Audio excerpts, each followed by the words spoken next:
നമുക്ക് നിധിയുടെ സുധീഷിൻ്റെ നാളത്തെ നല്ലൊരു കഥ ഇട്ടാലോ? വീഡിയോ ഇഷ്ടപ്പെടുവാണെങ്കിൽ ഹൈപ്പ് ചെയ്യാൻ മറക്കരുത്. ആദ്യമായി കാണുന്നവരാണെങ്കിൽ സബ്സ്ക്രൈബ് ചെയ്യാനും മറക്കരുത് കേട്ടോ. അങ്ങനെ നമ്മൾ കാണുന്ന ഒടുവിൽ നിധി വീട്ടിലേക്ക് വരിക. നിധിയെ കണ്ടു കഴിഞ്ഞപ്പോഴത്തേനും ഹരീഷിന് ഭയങ്കര സന്തോഷമായി. നിധിയെ അടുത്ത് വന്നല്ലോ, ഇനിയിപ്പോൾ പേടിക്കേണ്ട, പ്രശ്നങ്ങൾക്കൊക്കെ ഒരു പരിഹാരമായി. അല്ലെങ്കിൽ കുറച്ച് ദിവസങ്ങളായിട്ട് വീട്ടിലാകെപ്പാടെ പ്രശ്നങ്ങളും കാര്യങ്ങളൊക്കെ ആയിരുന്നു. നിധി ഇല്ലാത്തതിൻ്റെതായ ഒരു ബുദ്ധിമുട്ട് എല്ലാവർക്കും ഉണ്ടായിരുന്നു. ഭാസ്കരൻ പറഞ്ഞു, എന്നാലും മോൾക്ക് വരാൻ തോന്നിയില്ലോ, ഒരു നല്ല കാര്യമാണ്. എൻ്റെ ഭാഗത്തുനിന്ന് ഉണ്ടായ ഒരു മിസ്റ്റേക്കാണ് എല്ലാത്തിനും കാരണം. ഞാൻ പ്രതീക്ഷിച്ചു മോളിന് വരില്ലായിരിക്കുമെന്ന്. ഇപ്പോഴെനിക്കൊരു സമാധാനമായെന്നൊക്കെ ഭാസ്കരൻ പറഞ്ഞു. അങ്ങനെ നിധി അകത്തേക്ക് കയറി കഴിഞ്ഞപ്പോഴത്തേനും നിധിക്ക് കൊണ്ടുവന്ന് കുടിക്കാൻ വെള്ളമൊക്കെ എടുത്ത് സുഭാഷ് കൊടുക്കുന്നുണ്ട്. ആ സമയം നിധി ചുറ്റും നോക്കി, അവിടെ എങ്ങും സുധീഷിനെ കാണുന്നില്ല. അപ്പോഴേക്കും നിധി നികേഷിനോട് ചോദിച്ചു, എന്തിയേ നിങ്ങളുടെ സാർ എന്തിയേ? അപ്പോഴേക്ക് ഹരീഷ് പറഞ്ഞു, അകത്തുണ്ടെന്ന് പറഞ്ഞു. സുഭാഷ് ചോദിച്ചു, അകത്തോ? അകത്തെവിടെ? അത് പിന്നെ നിധിയടുത്തയുടെ മുറിയിൽ. അവിടെ എന്തെടുക്കുവാടാ? അവിടെ എന്താ പരിപാടി? അവൻ എപ്പോഴാണ് അങ്ങോട്ട് പോയത്? കുറച്ച് സമയമായി പോയിട്ട്. അല്ല, അവിടെ പോയി എന്തെടുക്കുക? അതറിയില്ല. അതെ നിധി, ഞാൻ പോയി അവനെ വിളിക്കാമെന്ന് പറഞ്ഞു. നിധി പറഞ്ഞു, വേണ്ട, ഞാൻ പോയി നോക്കിക്കാളാന്ന് പറഞ്ഞു. അങ്ങനെ നിധി മുറിയിലേക്ക് ചെല്ലുമ്പോഴത്തേനും നല്ല കട്ടിലേൽ നീണ്ട് വിശാലമായിട്ട് കിടന്ന് പാട്ടൊക്കെ കേട്ടോണ്ട് കിടക്കുവാണ് സുധീഷ്.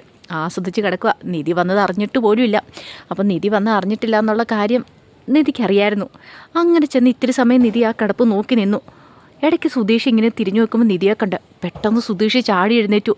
കണ്ടത് വിശ്വസിക്കാൻ പറ്റിയില്ല. നിധി തിരികെ വന്നതാണോ സ്വപ്നമാണോ മിഥ്യയാണോ എന്നറിയത്തില്ലാത്തൊരവസ്ഥയിലായിപ്പോയി. ഒടുവിൽ സുധീഷ് പെട്ടെന്ന് എഴുന്നേറ്റിട്ട് ഇങ്ങനെ അന്താളിപ്പുറം നോക്കിയിട്ട് കട്ടിലേക്ക് വീണ്ടും കിടക്കുവാണ്. ആ സമയം നികേഷ് വന്നിട്ട് ചോദിച്ചു, ഇതെന്താ എന്ത് കാണിക്കോ സുധീഷേട്ടാ, എന്ത് പരിപാടിയെന്ന് ചോദിച്ചു. അയ്യോ, എനിക്ക് വിശ്വസിക്കാൻ പറ്റുന്നില്ല, എൻ്റെ ദൈവമേ, ഇവള് വീണ്ടും തിരിച്ചു വന്നെന്നോ? ഞാൻ പ്രതീക്ഷിച്ചില്ല കേട്ടോ, എനിക്ക് വിശ്വസിക്കാൻ പറ്റാത്തതുകൊണ്ട് സംഭവിച്ചു പോയതാ. അങ്ങനെ സുധീഷ് ഹാളിലേക്ക് വന്നിട്ട് പറഞ്ഞു, ഇപ്പോഴാ എനിക്കൊരു സമാധാനമായത്. എനിക്കിനിയിപ്പോൾ സ്വസ്ഥത സമാധാനത്തോടെ ഇരിക്കാമല്ലോ. അല്ല, നീ എന്തിനാടാ ആ മുറിയിലേക്ക് പോയിരുന്നേ എന്ന് സുഭാഷ് ചോദിച്ചു. അത് പിന്നെ സുഭാഷ് ചേട്ടാ, എനിക്കിവിടെ ഇരുന്നിട്ടൊരു സമാധാനം ഇല്ലായിരുന്നു. പിന്നീട് നിധിയോടായിട്ട് പറഞ്ഞു, എങ്ങനെയാ ഹാളിൽ വന്നിരുന്നിട്ടുണ്ടെങ്കിൽ എല്ലാവരും കുറ്റപ്പെടുത്തും. പുറത്ത് പോകാമെന്ന് വെച്ചിട്ടുണ്ടെങ്കിലോ പണ്ടത്തെ പോലെയല്ലോ, ജോലിയൊന്നും ഇല്ലല്ലോ, ഡ്രൈവിംഗ് ലൈസൻസും കാര്യങ്ങളും ഒക്കെ പിടിച്ചെടുത്തില്ലേ, ജോലിക്കും പോകാൻ പറ്റില്ല. അതുകൊണ്ട് വീട്ടിൽ തന്നെ കുത്തിയിരിക്കാൻ പറ്റുള്ളൂ. വീട്ടിൽ ഇരുന്നിട്ടുണ്ടെങ്കിൽ ഇവരുടെ കുറ്റപ്പെടുത്തലുകൾ, അതുകൊണ്ട് ആ മുറിക്കകത്ത് കയറി ഇരിക്കാമെന്നോർത്ത് കയറിയിരുന്ന എന്നൊക്കെ സുധീഷ് ഇങ്ങനെ പറഞ്ഞു. കുറച്ച് കഴിഞ്ഞപ്പോഴത്തേനും സുഭാഷ് എന്ത് ചെയ്തു, നിധിക്ക് ആഹാരമൊക്കെ എടുത്തുകൊണ്ട് കൊടുക്കുകയാണ്. നിധി കഴിച്ചുകൊണ്ടിരുന്ന ഭയങ്കര സന്തോഷത്തോടുകൂടി പറഞ്ഞു, സുഭാഷ് ചേട്ടാ, ഈ 2-3 ദിവസം ഞാൻ ശരിക്കും ആഹാരം പോലും കഴിച്ചിട്ടില്ല. അവിടുത്തെ ആഹാരത്തിനൊന്നും ഒരു ടേസ്റ്റും ഇല്ലായിരുന്നു. ഇപ്പോൾ സുഭാഷ് ഉണ്ടാകുന്ന ആഹാരം കഴിച്ച് കഴിയുമ്പം എന്ത് രുചിയാ. ഹോസ്റ്റലിലെ ഫുഡ് കഴിച്ച് കേടാക്കി എന്നൊക്കെ പറഞ്ഞ് സന്തോഷത്തോടെ കഴിക്കുക. ചിക്കൻ കറിക്കൊക്കെ എന്ത് ടേസ്റ്റാണെന്നറിയാവോ? ഇത് കേട്ടതും സുധീഷ് പറഞ്ഞു, ആരെങ്കിലും പറഞ്ഞായിരുന്നോ പോവാനായിട്ട്? നികേഷ് പറഞ്ഞു, ഒന്നും മിണ്ടാതിരിക്കുന്നുണ്ടോ സുധീഷ് ഏട്ടാ, വീണ്ടും തുടങ്ങിയെന്ന് പറഞ്ഞു. അപ്പോഴേക്ക് നിധി ചോദിച്ചു, അല്ല ഞാൻ വന്നിട്ടുണ്ടെങ്കിൽ ഇവിടുന്ന് പോകുമെന്ന് പറഞ്ഞിട്ട് എന്താ പോണില്ലെന്നൊരു ഒറ്റ ചോദ്യം. ഇങ്ങനെയൊന്നും അല്ലല്ലോ എന്നോട് പറഞ്ഞത്. ഞാൻ വീട്ടിലേക്ക് വരുവാണെങ്കിൽ ഇവിടുന്ന് പോയിക്കോളാം, പിന്നെ ഈ പരിസരത്ത് പോലും ഞാൻ കാണത്തില്ലെന്നാണല്ലോ, എന്നിട്ടാണോ ഇവിടെ നിൽക്കണേന്ന് ചോദിച്ചു. സുധീഷിന് മനസ്സിലായി ഇനി അവിടെ നിന്നാൽ ശരിയാകത്തിരുന്ന്. അപ്പോഴേക്കും സുഭാഷ് കുറച്ച് സാധനങ്ങൾ വാങ്ങാനുണ്ടായിരുന്നു. കടയിൽ പോകാൻ വന്നു കഴിഞ്ഞപ്പം സുധീഷ് പറഞ്ഞു, സുഭാഷ് ഏട്ടാ ഞാൻ പോയി വാങ്ങിച്ചുകൊണ്ട് വരാമെന്ന് പറഞ്ഞു. നീ പോയേ ശരിയാവോ? ആ ലിസ്റ്റ് ഇങ്ങോട്ട് തന്നാൽ മതിയെന്ന് പറഞ്ഞു. എങ്ങനെയെങ്കിലും അവിടെ നിന്ന് എസ്കേപ്പ് ആയില്ലേ മതിയാവുള്ളൂ. അങ്ങനെ ലിസ്റ്റ് മേടിച്ചുകൊണ്ട് സുധീഷ് കടയിലേക്ക് പോയി. ഈ സമയം നികേഷ് പറഞ്ഞു, കണ്ടില്ലേ, അത് പറഞ്ഞു കഴിഞ്ഞപ്പം സുധീഷ് ഏട്ടൻ എസ്കേപ്പ് ആയതാ അവിടെ നിന്ന്. സുധീഷ് ഏട്ടൻ അറിയാൻ ഇവിടെ നിന്നിട്ടുണ്ടെങ്കിൽ ശരിയാവത്തില്ലെന്ന് നിധി പറഞ്ഞു. അതെനിക്കും മനസ്സിലായി. ഒരു ചമ്മലുണ്ട് ആളുടെ മുഖത്ത്. ഇനി ഞാൻ എന്തേലും ചോദിച്ചാലോ എന്ന് വിചാരിച്ചിട്ട് പോയേന്ന് പറഞ്ഞു. അങ്ങനെ കുറേ സമയം കഴിഞ്ഞ് ഇപ്പോൾ സുധീഷ് സാധനമൊക്കെ വാങ്ങിച്ചുകൊണ്ട് വന്നു. എന്നിട്ട് പറഞ്ഞു, സാധനം കടയ്ക്കൊരു വിലയെ എന്നൊക്കെ പറയാം. ആ സമയം ഹരീഷ് പറഞ്ഞു, ഇപ്പോഴാണോ ഇത് മനസ്സിലാക്കുന്നത്? സുഭാഷയുടെ സ്ഥിരം മേടിക്കുന്നുണ്ട്, സുഭാഷേനെ അറിയാം. പിന്നെ നീ വീട്ടിലേക്ക് പൈസ ഒന്നും കൊടുക്കാത്തതുകൊണ്ടാണ് നിനക്ക് സാധനങ്ങളുടെ വിലയും കാര്യങ്ങളൊന്നും അറിയത്തില്ലാത്ത എന്നൊരു തള്ളും കൂടെ കൊടുത്തു ഹരീഷ്. അപ്പോഴേക്കും സുധീഷ് പറഞ്ഞു, പിന്നെ എന്ന് വെച്ചാൽ നീയല്ലേ ചിലവൊക്കെ നോക്കുന്നേ എന്നും പറഞ്ഞ് രണ്ടുപേരും അങ്ങോട്ടും ഇങ്ങോട്ടും വീണ്ടും ഒച്ചപ്പാടും വേളം. അവസാനം സുഭാഷ് പറഞ്ഞു, ഒന്ന് നിർത്തുന്നുണ്ടോ, വീണ്ടും തുടങ്ങിയോ എന്നൊക്കെ ചോദിച്ചുകൊണ്ട് ദേഷ്യപ്പെടുവാണ്. ഇപ്പോൾ ഈ പെങ്കൊച്ചും കൂടെ വന്നുള്ളൂ, അതിനെ വീണ്ടും ഓടിക്കാനായിട്ടാണോ? സുധീഷ് പറഞ്ഞു, പിന്നെ എന്ന് വെച്ചിട്ടുണ്ടെങ്കിൽ ഇനി പെങ്കൊച്ച് പോകാനൊന്നും പോകുന്നില്ല, അല്ലെങ്കിലും നിധി ഇങ്ങോട്ടേക്ക് വരുമെന്ന് എനിക്ക് ഉറപ്പുണ്ടായിരുന്നു. ഇത് കേട്ടപ്പോൾ ഹരീഷും നികേഷും പരസ്പരം നോക്കി. ദൈവമേ, ഇനിയിപ്പോൾ ഓരോന്ന് പറഞ്ഞ് വന്നതിനെ വീണ്ടും ഓടിക്കാനുള്ള പുറപ്പാടാണെന്നാണ് തോന്നുന്നത്.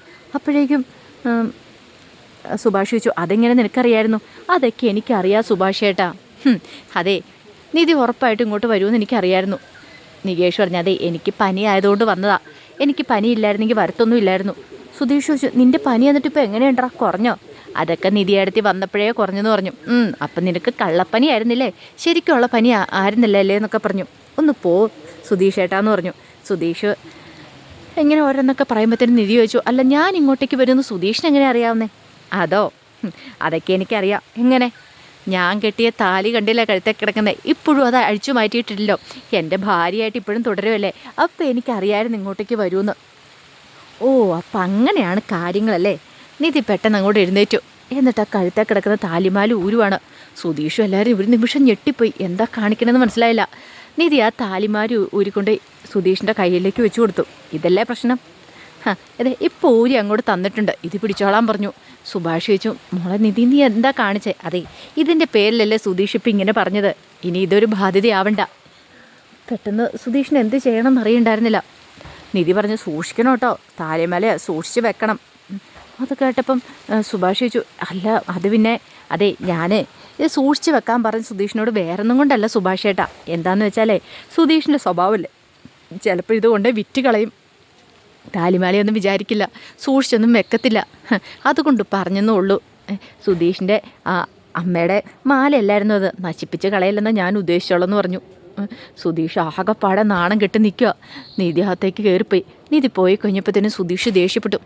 നിങ്ങളെല്ലാവരും നോക്കി നിന്നു, ഒരു വാക്ക് നിങ്ങൾ പറഞ്ഞോ? അവൾ താലി ഊരി തന്നു കഴിഞ്ഞപ്പോൾ വേണ്ടാന്ന് എല്ലാവരും നോക്കി നിന്നിട്ട് സുഭാഷ് ഏട്ടൻ പോലും ഒന്നും പറഞ്ഞില്ല. എന്നാലും ഇത്രയ്ക്ക് ചതി വേണ്ടായിരുന്നു സുഭാഷ് ഏട്ടാ. സുഭാഷ് പറഞ്ഞാൽ ഞാനെന്ത് ചെയ്യടാ, നിൻ്റെ വായി കിടക്കുന്ന നാക്ക് നീ അടക്കി വെക്കാത്തതിന് മറ്റുള്ളവരെ കുറ്റം പറഞ്ഞിട്ട് കാര്യമുണ്ടോ? നിന്നോട് ആരടാ പറഞ്ഞേ കുരുവിരെന്നുള്ള വർത്താനം പറയാനായിട്ട്? ഇങ്ങോട്ട് വന്ന് കയറിയതല്ല ഉണ്ടായിരുന്നുള്ളൂ നിധി. അപ്പോഴത്തേനും ഓരോന്നൊക്കെ പറഞ്ഞ് നിധിയുടെ മനസ്സിനെ വെറുതെ ദേഷ്യം പിടിപ്പിച്ചുകൊണ്ടിരുന്നു. എന്നിട്ടിപ്പം നീ ഞങ്ങളെ കുറ്റപ്പെടുത്തുന്നോ?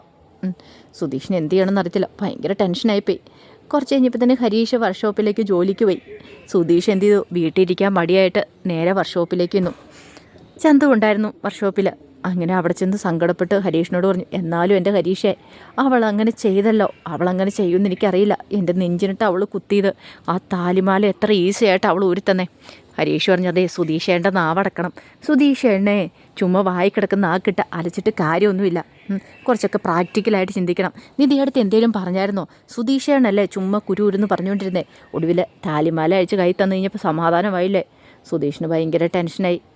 സുധീഷ് പറഞ്ഞു, എന്നാലും ഇത്രയ്ക്ക് വേണ്ടിയിരുന്നില്ല, ഞാനിങ്ങനെയൊന്നും പ്രതീക്ഷിച്ചില്ല. എടാ ഞാൻ കരുതിയത് അവൾ താലിമാല ഊരിത്തരുമെന്ന് ഞാൻ പ്രതീക്ഷിച്ചോ? ഒരിക്കലും ഞാനങ്ങനെ ചിന്തിച്ചത് പോലുമില്ല. ചിന്തിക്കണം. ചന്തു പറഞ്ഞു, എൻ്റെ സുധീഷേട്ടാ ഇന്നത്തെ കാലത്തെ പെൺകുട്ടികളൊക്കെ താലിമാല എന്ന് പറഞ്ഞ ഒന്നും അല്ല, അവർക്കൊന്നും പുത്തിരിയായിട്ടുള്ള കാര്യമല്ല എന്ന് പറഞ്ഞു. വിഷമിച്ചിങ്ങനെ ശോകം അടിച്ചിരിക്കുകയാണ് സുധീഷ്. അപ്പോഴാണ് നീതുവിൻ്റെ വരവ്. നീതുവിനെ കണ്ടപ്പോൾ സുധീഷിൻ്റെ മുഖമൊക്കെ കൊണ്ട് മാറി. ശൃംഗരിക്കാൻ വന്നിരിക്കുന്നു അവൾ ഹരീഷിനോട്. അങ്ങനെ സുധീഷിനെ കണ്ടുകഴിഞ്ഞപ്പോൾ നീതുവിൻ്റെ മുഖം മാറി. എപ്പം നോക്കിയാലും ഇവിടെ വന്നിരിക്കും, വേറെ ഒരു പണിയില്ലേന്ന് ചോദിച്ചു. സുധീഷ് പറഞ്ഞു, അങ്ങനെയാണ് നീ എനിക്ക് കുറച്ച് പണിയും കൂടെ കൊണ്ടെത്താ എന്ന് സുധീഷും പറഞ്ഞു. ഹരീഷിൻ്റെ അടുത്ത് വന്നിരുന്നു. അപ്പോൾ ഹരീഷ്, എന്താ? ഒന്നുമില്ല, എനിക്ക് ഹരീഷിനോട് സംസാരിക്കണ്ടേ, അതുകൊണ്ട് ഞാൻ ഇങ്ങോട്ടേക്ക് വന്നാ. സുധീഷ് വെച്ച് വീട്ടിൽ ഒരു പണിയില്ലേ, പണിയുണ്ടെ ഞാൻ ഇങ്ങോട്ടേക്ക് വരുമോ? രണ്ടുപേരും കൂടെ അങ്ങോട്ടും ഇങ്ങോട്ടും തർക്കിക്കാൻ തുടങ്ങിയപ്പം ഹരീഷ് പറഞ്ഞു, ദൈവത്തെ ഓർത്ത് ഇവിടെ കിടന്ന് അടി ഉണ്ടാക്കല്ലെന്ന് പറഞ്ഞു. ചന്ത് പറഞ്ഞു, അതേ സുധീഷ് ചേട്ടൻ ഭയങ്കര ടെൻഷനിലോ അതേന്നേ, ഭാര്യ താലിമാല ഊരി കൊടുത്തെന്നും പറഞ്ഞുകൊണ്ട് ഭയങ്കര ടെൻഷനിൽ. ഓ അതാണ് കാര്യം. ഇന്നത്തെ കാലത്തെ ഈ താലിമാലയൊന്നും പെൺകുട്ടികൾ അധികം ഇടാറൊന്നുമില്ലെന്നേ. അവരത് ഊരിയൊക്കെ വെക്കും, അവർക്ക് ഇഷ്ടമുള്ള മാല ഡ്രസ്സിന് ചേരുന്ന മാലയൊക്കെ ഇട്ടോണ്ട് നടക്കണേ. ഇതൊന്നും സുധീഷേനെതിരായിട്ടും അറിയത്തില്ലെന്ന് ചോദിച്ചുകൊണ്ട് നീത് ഓരോ കാര്യങ്ങൾ പറയണേ. അങ്ങനെയാണോ? പിന്നല്ലാതെ അവരിങ്ങനെ ഊരി വെക്കും, അല്ലെങ്കിൽ ഒരു താലിയിലൊക്കെ എന്താ കാര്യം ഇരിക്കണേ, ജീവിതത്തിലല്ലേ കാര്യം ഇരിക്കണേ. ഓ അപ്പോൾ സുധീഷിൻ്റെ ചെറിയ സമാധാനം വന്നു. പിന്നെ ഒരു കാര്യം, ഭാര്യയെ നല്ലവണ്ണം നോക്കിയില്ലെങ്കിൽ അവൾ അവളുടെ പാട് നോക്കി പോകുമെന്ന് പറഞ്ഞു. ഒടുവിൽ സുധീഷിന് ഇച്ചിരി ആശ്വാസമൊക്കെ തോന്നി നീതു പറഞ്ഞു കേട്ടപ്പോൾ. എന്നാലും അവൾ താലിമാല ഊരി തന്നല്ലോ എന്നൊരു ചിന്തയായിരുന്നു മനസ്സിൽ നിറയും. അപ്പോൾ അതിൻ്റെ കഥകളൊക്കെയാണ് നമ്മൾ കാണാൻ പോകുന്നത്. ആ വിശേഷങ്ങളൊക്കെ നമുക്ക് എല്ലാവർക്കും കാത്തിരിക്കാം കേട്ടോ. ഒരിക്കൽ കൂടി എല്ലാവർക്കും ശുഭദിനം നേർന്നുകൊണ്ട് നിർത്തുന്നു. നന്ദി.